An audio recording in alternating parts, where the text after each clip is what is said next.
చేసే మధ్యలో you better ideas అంటే ఇంప్రూవైజేషన్, ఎస్పెషలీ మెటీరియల్ని ఎలివేటెడ్ పొజిషన్స్ తీసుకెళ్లాలంటే ఇంప్రూవైజేషన్ చాలా హెల్ప్ చేస్తారు. అండ్ మీరు చాలా బాగా కొన్ని సందర్భాల్లో చాలా ఇంప్రూవైజ్ చేశారు.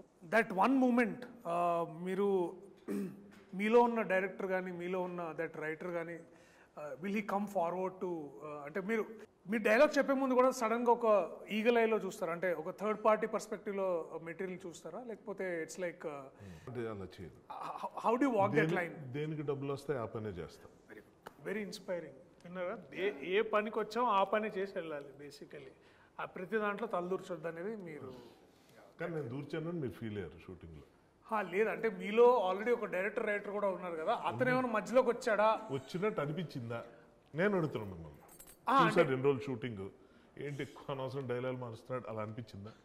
లేదు, అనిపించలేదు. బట్ ఎక్కడైనా ఆ ఇన్ఫ్లుయెన్సెస్తో కూడా మీరు వర్క్ చేస్తుంటారా అని అనిపించకపోతే క్వశ్చన్ ఎందుకు వస్తుంది అని నా డౌట్.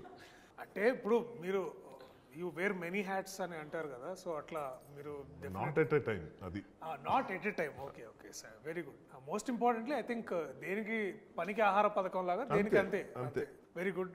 ఈ సినిమా చాలా సెటిల్మెంట్ ఇక్కడ జరుగుతున్నట్టుంది, అక్కడ స్టార్ట్ అయిన విషయం చాలా చాలా ఇద్దరికి మధ్యనే కదా, ఏంటో ఏదో సెటిల్మెంట్ జరుగుతుంది. అవునా, అట్లా అనిపిస్తుందా? ఏమో ఆవిడ అంటున్నారు. లేదు, నేను ఓత్కి కట్టుబడే ఉన్నానండి. నేను వేరే ఏమి అంటే open heart with everybody basically.